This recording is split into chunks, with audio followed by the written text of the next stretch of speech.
Graças e paz, irmãos, a todos. Nós vamos, nesse momento, meditar um pouco na palavra do Senhor.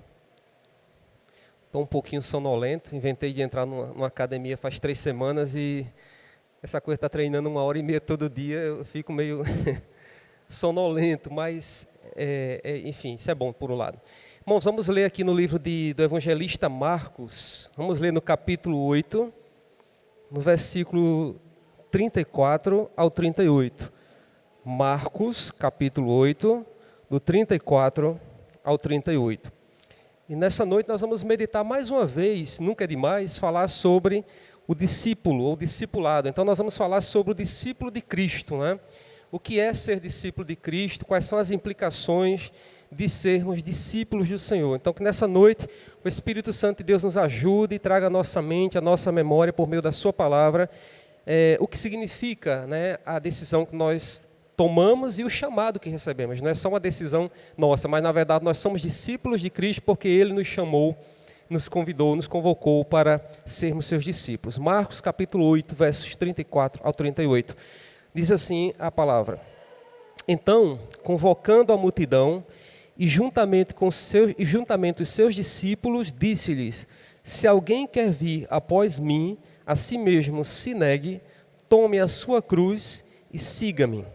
Quem quiser, pois, salvar a sua vida, perdê-la-á. E quem perder a vida por causa de mim e do Evangelho, salvá-la-á. Que aproveita o homem ganhar o mundo inteiro e perder a sua alma? Que daria um homem em troca de sua alma? Porque qualquer que nesta geração adúltera e pecadora se envergonhar de mim e das minhas palavras, também o Filho do Homem se envergonhará dele quando vier na glória de seu Pai com os santos anjos. Que Deus possa aplicar essa palavra. Aqui na minha Bíblia, na minha versão, tem por título: O discípulo de Jesus deve levar a sua cruz.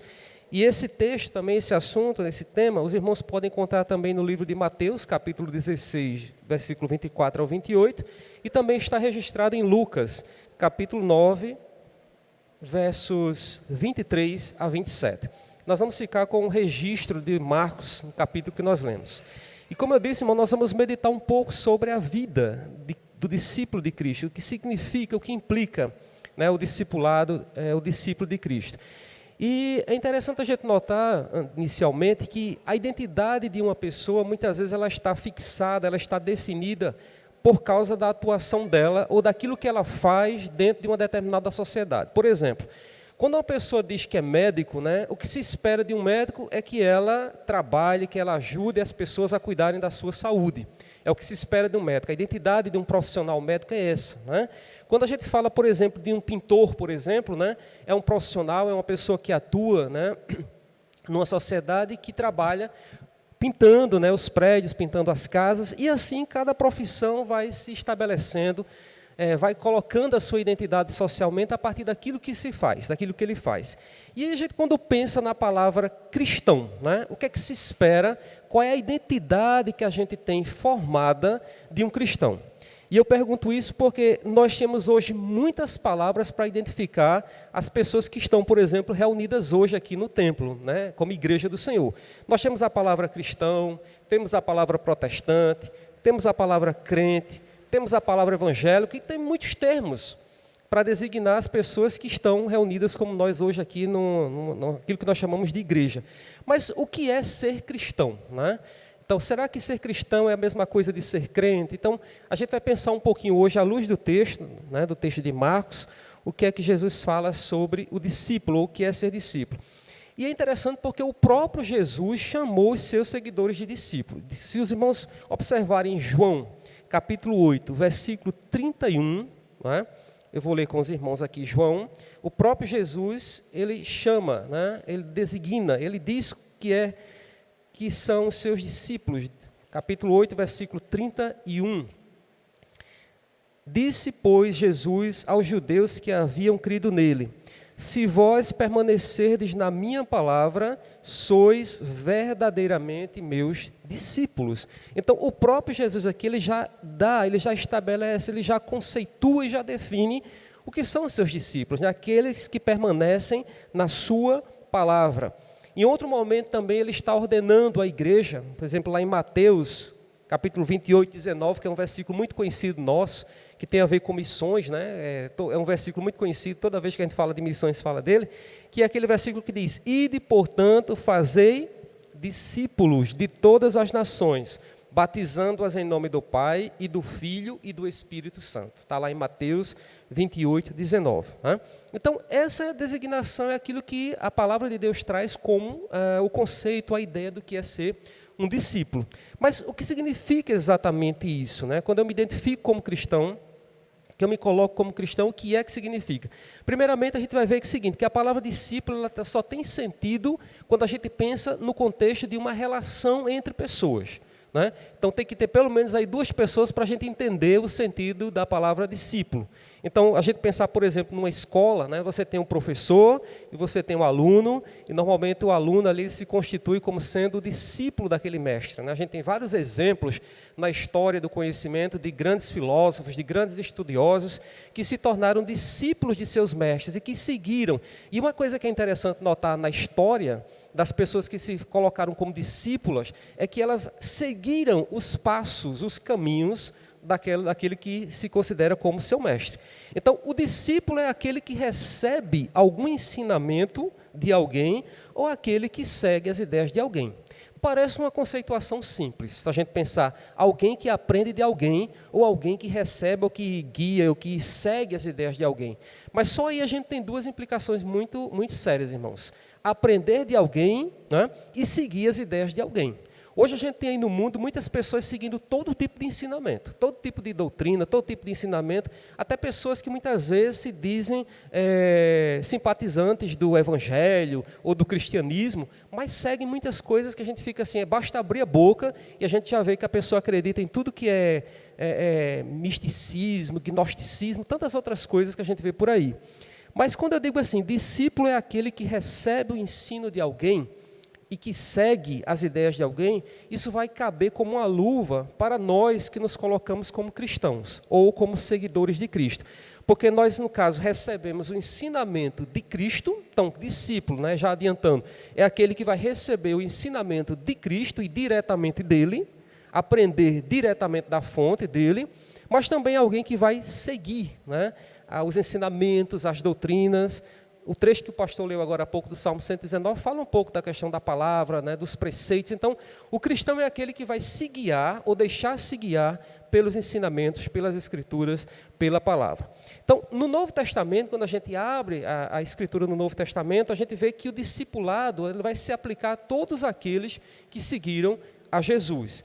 E também discípulo é uma palavra que é usada para descrever a vida dessas pessoas que decidiram, que seguiram a Jesus em resposta ao seu chamado. Vamos abrir aqui em Mateus, no capítulo 9. Os irmãos vão ver aqui um exemplo de um chamamento, né, de uma convocação que é conhecida de todos nós, que é o chamado do Mateus. Mateus 9, capítulo 9, a gente vai ver como o discípulo, ou discipulado, tem a ver com essa resposta a um chamado.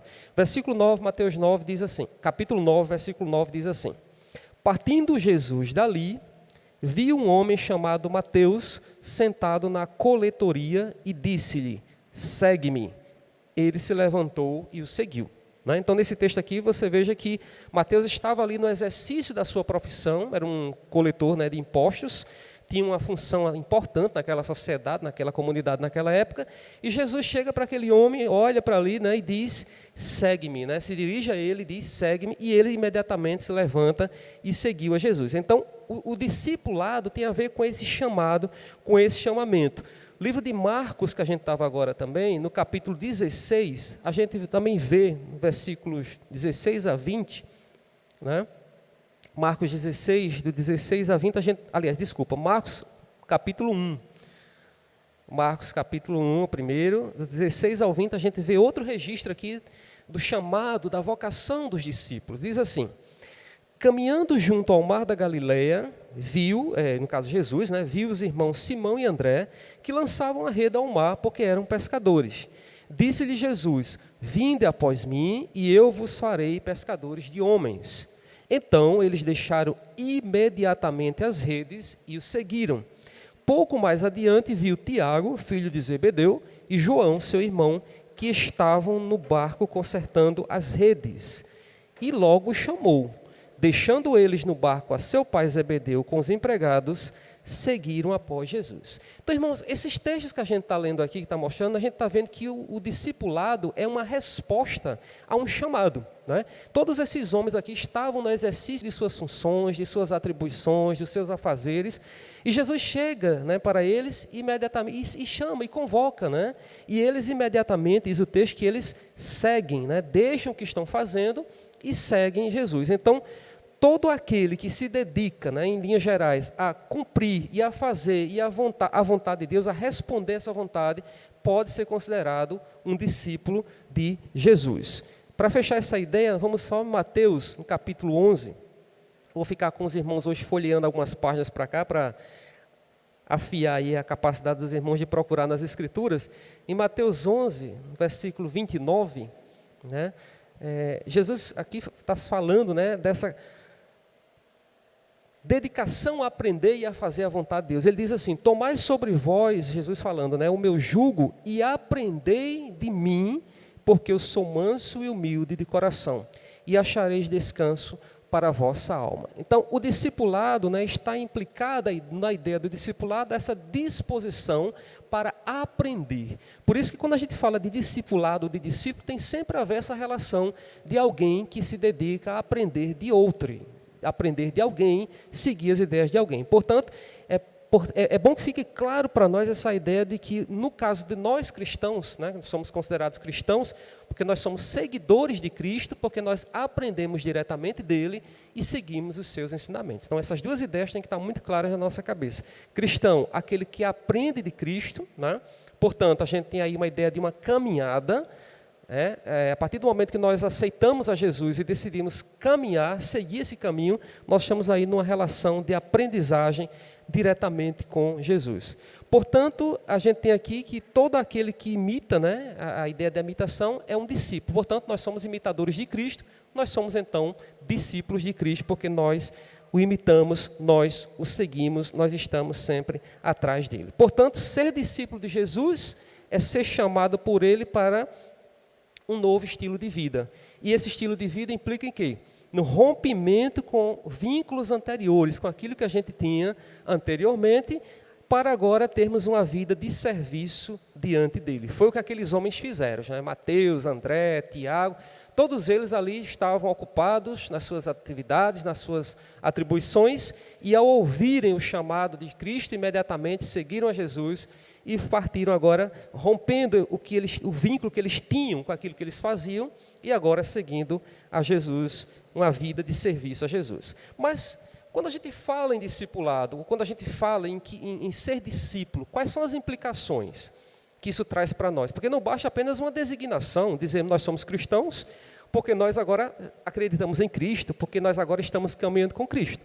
Mas isso traz para nós, irmãos, do ponto de vista prático, alguns princípios ou algumas leis que a gente pode entender aqui a partir do versículo 34, eu vou ficar mais nele, do versículo 34, do capítulo 8 de Marcos, que nós lemos. Então, o versículo diz assim, né? Então, convocando a multidão e juntamente com os seus discípulos, disse-lhes: se alguém quer vir após mim, a si mesmo se negue, tome a sua cruz e siga-me. Então, a gente vai aprender aqui rapidamente, né, na nossa meditação, algumas leis, alguns princípios que a gente pode entender e que precisa entender sobre esse discipulado. E o primeiro deles é que o discípulo é alguém chamado por Jesus. O versículo que a gente leu diz aí, né? Se alguém quer vir após mim, né? Então, aqui o primeiro discípulo é alguém que é chamado por Cristo. Nas passagens que a gente acabou de ler agora há pouco, a gente viu isso. Todos esses momentos, Jesus estava ali passando por aqueles lugares e aquelas pessoas estavam nos seus afazeres e Jesus chamava, né? Agora, o que é interessante a gente observar aqui é que naquela época, quando Jesus caminhava, quando Jesus estava no seu ministério, muitas pessoas seguiam a Jesus por interesse. Muitas pessoas estavam seguindo ali a Jesus, né, por aquilo que Jesus fazia, pelos milagres, pelas curas, pelas libertações que Jesus operava. Então, havia muitas pessoas ali que estavam encantadas, né, pelo ministério de Jesus e que se dispuseram ali a seguir a Jesus. Só que Jesus sabia da intenção do coração daquelas pessoas, né? Jesus sabia, né, do que se passava na mente, no entendimento daquelas pessoas. Vejam só, lá em João a gente pode elucidar melhor isso, como Jesus via aquelas pessoas, o que passava na mente das pessoas, no coração delas, lá no capítulo 2, capítulo 2, o versículo 23, 24 e 25 aqui de João, quando ele diz assim: estando ele em Jerusalém, durante a festa da Páscoa, muitos, registra isso aí, né? Vendo os sinais que ele fazia, creram no seu nome, mas o próprio Jesus não se confiava a eles, porque os conhecia a todos, e não precisava de que alguém lhe desse testemunho a respeito do homem, porque ele mesmo sabia o que era a natureza humana, né? Então, muitos ali que estavam, muitas vezes, caminhando, ou seguindo a Jesus, não tinham ainda no seu coração realmente, não tinham essa relação realmente como discípulo, como seguidor, estavam ali apenas para interesse, digamos assim, para, sei lá, digamos, de certa forma, ser beneficiado por aquilo que Jesus podia proporcionar, né? Mas o texto diz aí no versículo 34 que a gente leu: se alguém quer vir a mim, né? E dá inclusive a ideia de que parece que é algo que a gente é que decide, né? Dá a ideia, como ele diz aqui, se alguém, parece que Jesus está aqui usando uma condição, né? Se alguém quer vir após mim, parece até que é uma decisão que pode ser tomada por nós, quando na verdade a gente sabe que o chamado vem dele próprio, né? Então essa ideia de se alguém quer vir após mim, na verdade, a gente sabe que é o próprio Jesus quem chama, é o próprio Jesus quem convoca. Se a gente pensar, por exemplo, lá em João, capítulo 15, versículo 16, o próprio Cristo diz assim: não fostes vós que me escolhestes a mim, pelo contrário, eu vos escolhi a vós outros e vos designei para que vades e deis fruto, e o vosso fruto permaneça. Então, a primeira ideia que a gente precisa aprender aqui em relação ao discipulado, a ser discípulo de Jesus, é que o discípulo é alguém chamado por Jesus, né? Então, o próprio Jesus, como ele diz aqui, nos escolheu, né, e nos designou, nos nomeou e nos designou para que nós pudéssemos dar frutos. Então, esse é um registro que a gente pode mostrar aqui, um princípio que a gente pode aprender em relação ao discipulado. Então, todos nós aqui um dia fomos chamados por Cristo, né? Todos nós aqui tivemos um encontro com Cristo, algum dia o Senhor nos chamou, nos convocou para essa relação que é um privilégio. A gente vai ver daqui a pouquinho aqui que tem a ver com cruz, tem a ver com sofrimento, mas eu queria nessa noite também, a gente sempre insiste muito nessa ideia da cruz de sofrimento, que é verdade, mas a gente precisa pensar também no grande privilégio que é seguir a Cristo, tomar a cruz de Cristo, né, e ser discípulo de Jesus e aprender diretamente dele. Então, esse é o primeiro princípio do discipulado. O discípulo é alguém chamado por Jesus. E nós aqui somos discípulos porque todos nós aqui um dia fomos chamados por Jesus e somos seus discípulos porque nós aprendemos, estamos aprendendo diretamente dele, estamos aprendendo com ele na caminhada que nós fazemos todos os dias de nossas vidas. O segundo princípio que a gente pode ver aqui ainda no discipulado é que o discípulo é alguém que se submete. O discípulo é alguém que se submete e se submete de forma inteira, de forma integral, né? E isso implica aí uma decisão pessoal de se colocar à disposição também, de se colocar diante do Senhor. Então, ser discípulo implica, né, um ato de submissão. No texto que a gente leu agora há pouco, né, Mateus, acho que a gente não leu, já li tantas referências aqui, mas Mateus 11, no versículo 29, ele diz o seguinte, a gente leu: tomai sobre vós o meu jugo e aprendei de mim, porque sou manso e humilde de coração, e achareis descanso para a vossa alma, né? Então, aqui tem a ideia de tomar o jugo. Então, tomar o jugo significa para nós submeter-se à vontade de Cristo. E aí onde está a questão, não é? Quantas pessoas estão por aí que elas não querem se submeter à vontade de Cristo, né? Não querem trocar aquilo que ela tem no mundo, o seu fardo, a sua vida, muitas vezes, não querem se submeter ao jugo de Jesus, ao jugo de Cristo, que é um jugo mais suave, como ele diz aqui, né? Tomai sobre vós o meu jugo e aprendei de mim, porque sou manso e humilde de coração, e o meu jugo é suave, o fardo é leve.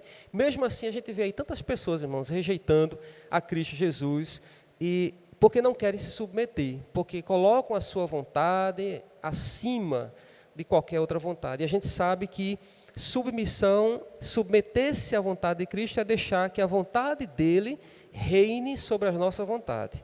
E isso é um exercício de muita complexidade, né? Quantas vezes no nosso dia a dia a gente precisa abrir mão de muitas coisas para que a vontade do Senhor ela prevaleça, para que Cristo apareça em nós. E muitas vezes a gente não consegue, né? Quantas vezes nas nossas relações interpessoais, na nossa família, no nosso trabalho, as situações cotidianas, a gente está ali e a gente não consegue, muitas vezes, fazer com que a vontade de Cristo apareça, que a gente esteja submisso a Ele, mas que, às vezes, a vontade da gente é que acaba prevalecendo, né? Às vezes, a vontade da arrogância, a vontade, enfim, outras e outras vontades que vão aparecendo por causa da nossa natureza ainda inclinada, né, às coisas que são ainda da carne. Então, a gente sabe que muitos daqueles que seguiam a Jesus, na verdade, não se submetiam a Ele, não quiseram se submeter a Ele e logo o abandonavam, né? Tanto é que tem um trecho aqui que a gente vai ler daqui a pouco, que Jesus chega e só estão os seus discípulos lá, os 12,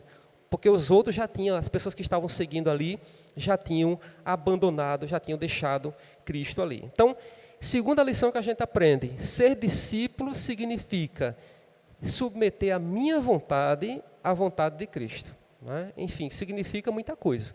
Significa uma vida de um exercício contínuo de abrir mão das minhas vontades, daquilo que eu penso, daquilo que eu gosto, né, que eu gostaria de fazer, e deixar que a vontade de Cristo apareça na nossa caminhada. É um exercício difícil? Mas aí entra o papel do Espírito Santo de Deus nas nossas vidas, que nos auxilia, que intercede por nós, que nos ajuda, né? O fruto do Espírito, como diz lá Paulo em Gálatas, né? A longanimidade, a bondade, a mansidão, o domínio próprio, e outras características que vão surgindo. Então, o discípulo precisa se submeter, como diz aqui o texto que a gente leu, né? O versículo 34. Se alguém quer vir após mim, né, a si mesmo se negue, né? Tome a sua cruz e siga.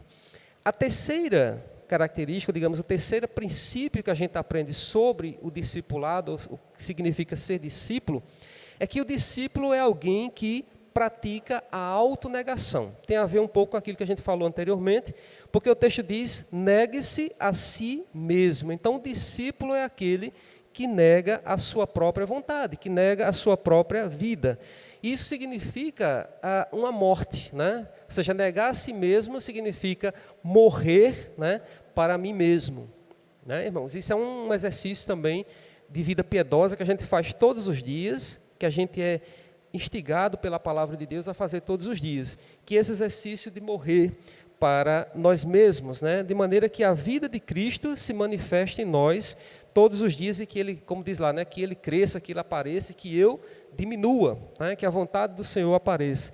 Então, a autonegação se manifesta na vida da gente, na vida do discípulo, quando pela fé a gente deixa de viver para a gente mesmo, né? Deixamos de viver para nós mesmos e vivemos exclusivamente para Cristo, né?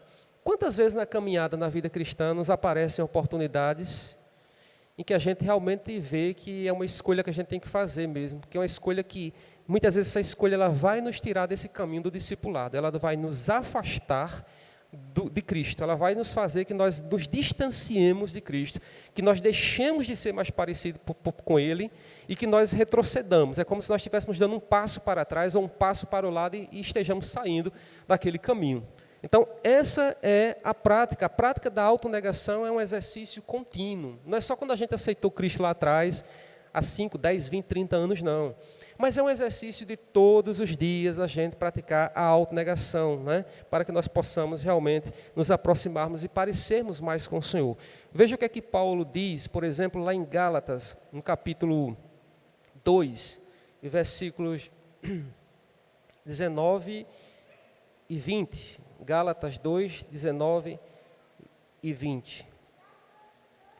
Paulo entendia muito bem isso, ele diz o seguinte: porque eu, mediante a própria lei, morri para a lei, a fim de viver para Deus. Estou crucificado com Cristo. Aí o 20 é mais elucidativo para nós.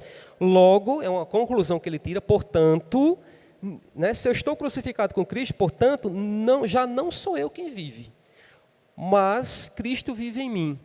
E como é que esse viver, esse Cristo vive em mim, ele vai dizer depois, e esse viver que agora eu tenho na carne, eu vivo pela fé no Filho de Deus, que me amou e a si mesmo se entregou por mim. Inclusive, Paulo tem aqui Cristo como parâmetro maior dessa entrega, né, desse amor maior. Então, Cristo que se entregou por nós, dando a sua própria vida. Então, Paulo entendeu muito bem isso, e fica esse ensinamento que ele traz aqui na sua carta para nós como igreja, né? Então, é dizer não à própria vontade. E como é difícil, irmãos, dizer não à própria vontade. É um exercício diário, um exercício cotidiano, é um exercício que é muito difícil. Porque aquilo que Paulo já disse, aquele bem que você quer fazer, né, é justamente aquilo que você não faz, aquela guerra que se instaura dentro do seu coração, dentro da sua mente, todos os momentos, né? Essa batalha que a gente vive com o pecado, com o mundo, com a carne, ela é constante, é uma batalha contínua. E essa batalha significa exatamente em que há uma propensão em que a vontade da gente prevaleça, e que a vontade da gente ganhe, não é? Mas é justamente aí onde está o preço desse discipulado, né? O significado desse discipulado no sentido da autonegação. E a gente aprende isso de uma maneira bem mais enfática quando Jesus diz lá em Mateus, capítulo 10, e o versículo 37, né, o que significa ao extremo esse discipulado, né, que significa de uma maneira completa. Ele diz aqui no versículo 37 de Mateus 10, quem ama seu pai ou sua mãe mais do que a mim, não é digno de mim. Quem ama seu filho ou sua filha mais do que a mim, não é digno de mim. Portanto, o amor a Jesus está acima de quaisquer afeições, de qualquer amor que porventura nós tenhamos a ter neste mundo. Então, veja como é um exercício realmente difícil, mas o Espírito Santo de Deus é quem nos capacita, né, nessa nossa relação com Cristo, a praticarmos essa autonegação. Então, a terceira característica, o terceiro princípio do discipulado o discípulo é alguém que pratica a autonegação. Em quarto lugar, o discípulo é alguém que sofre. Porque inicialmente alguém pode pensar assim, que maravilha, seguir a Cristo Jesus, o Filho de Deus, eu agora sou filho de Deus, eu sigo a Cristo, então acabou o sofrimento. E quantas vezes a gente já falou aqui, né? Acho que tantas mensagens, a gente até já consegue lembrar de várias mensagens sobre sofrimento, né? Por exemplo, aqui no versículo 34, a gente tem isso de uma maneira muito clara quando ele diz, né? Se alguém quer vir após mim, a si mesmo se negue, tome a sua cruz. E quando a gente pensa em cruz, a gente pensa logo em sofrimento, né? É um símbolo de sofrimento. E engraçado que o texto diz aqui, tome a sua cruz. A sua. Significa dizer que cada um de nós tem uma cruz, né? Eu fico até pensando, só uma... Pode ser até mais, mas a ideia aqui é de que cada um tem a sua própria cruz, né? Mas eu imagino, irmãos, que a cruz ela tem uma medida certa, né? Deus não nos dá aflição maior do que aquela que a gente pode suportar, né?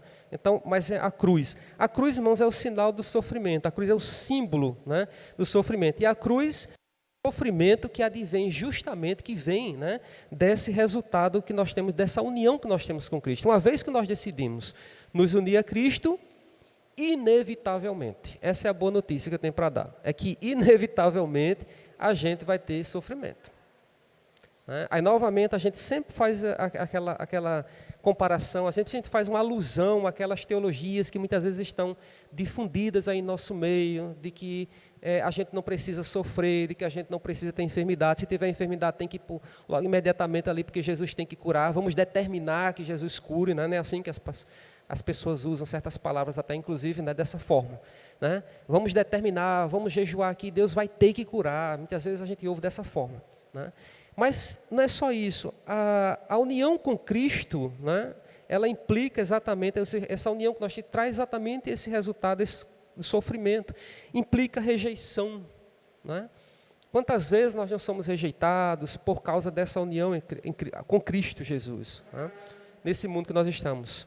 Então, a cruz ela é o sinal, o símbolo de sofrimento. E a gente precisa entender que a gente não pode acreditar num evangelho que promete só sucesso, que promete só abundância, que promete só vida boa, que promete só isso que a gente está muitas vezes ouvindo por aí, né? O evangelho que a gente segue, o discipulado, a decisão de estarmos ao lado de Cristo pelo seu chamado implica sofrimento, implica rejeição por causa dessa ligação.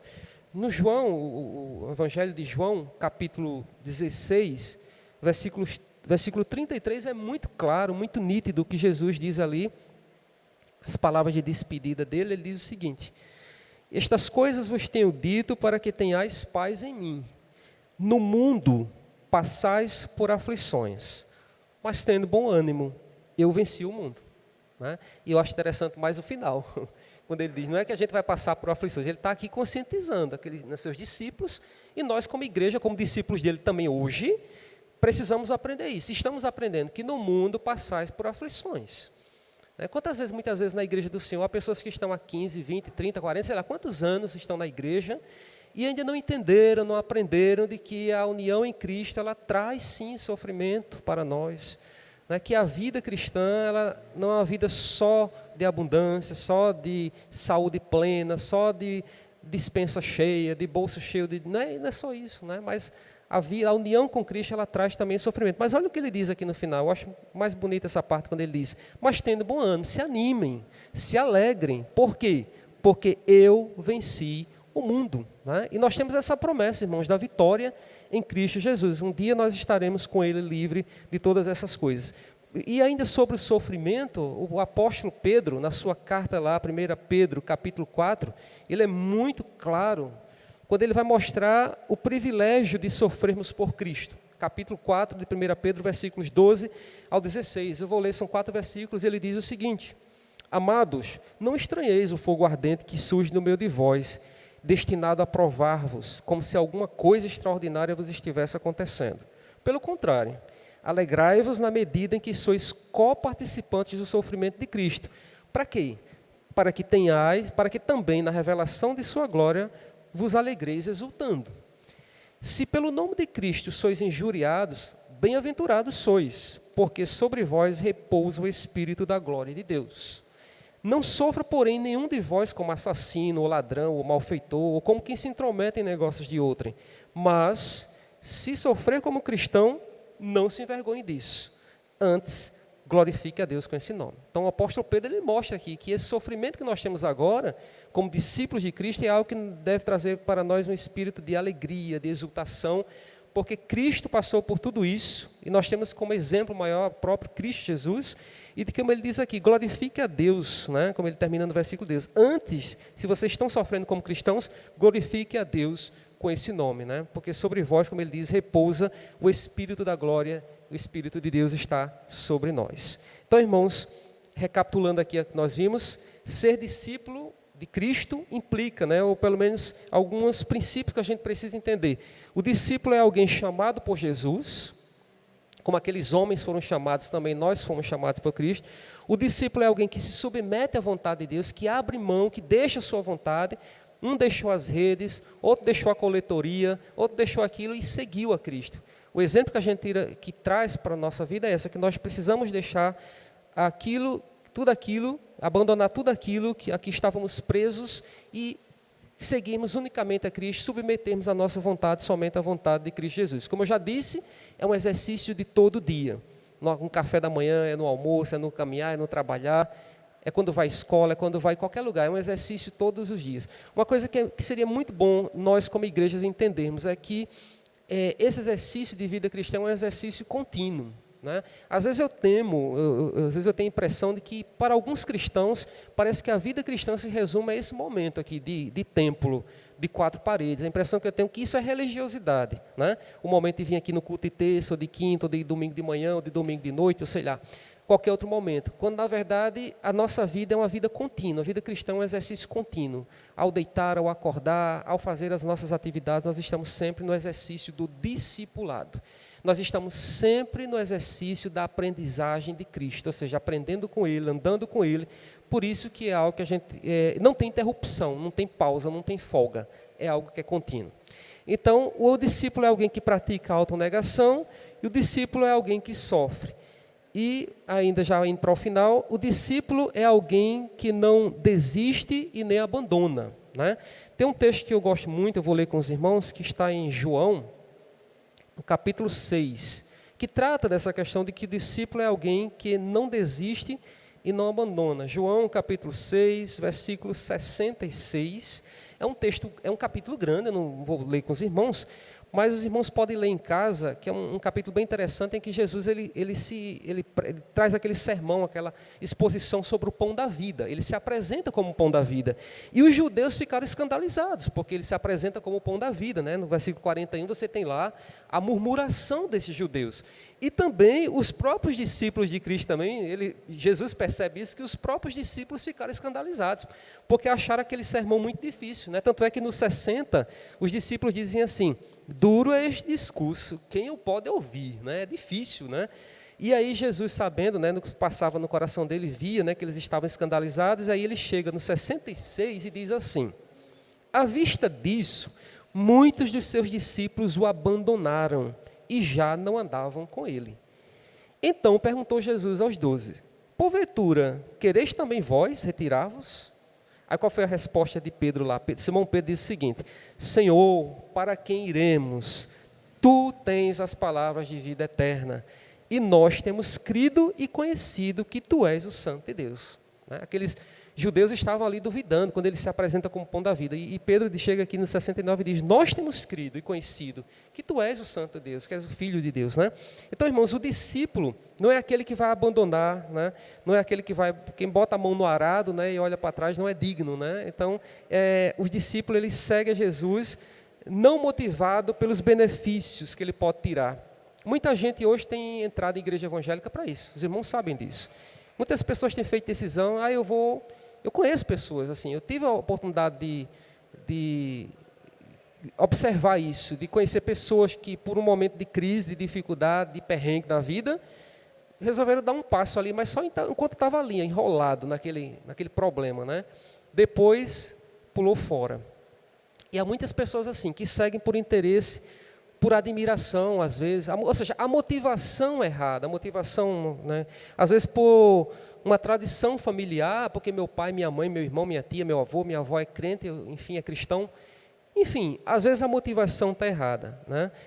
Mas Jesus, quando ele chama, na verdade, né, o seu discípulo, como ele diz, ninguém mais pode arrebatar da mão de Deus. Então, o discípulo é alguém que não desiste nem abandona. Ele foi escolhido ali, portanto, ninguém vai poder arrebatá-lo da mão do Pai. E, por fim, o discípulo é alguém que faz discípulos. Não está claramente aqui no texto, mas eu gostaria de trazer ainda para completar essa ideia. O discípulo é alguém que faz discípulo. Então, ser discípulo significa, ao mesmo tempo, ser, né, traz duas implicações. A vocação para o discipulado implica em duas coisas. Ser discípulo, por um lado, e reproduzir discípulos. Né?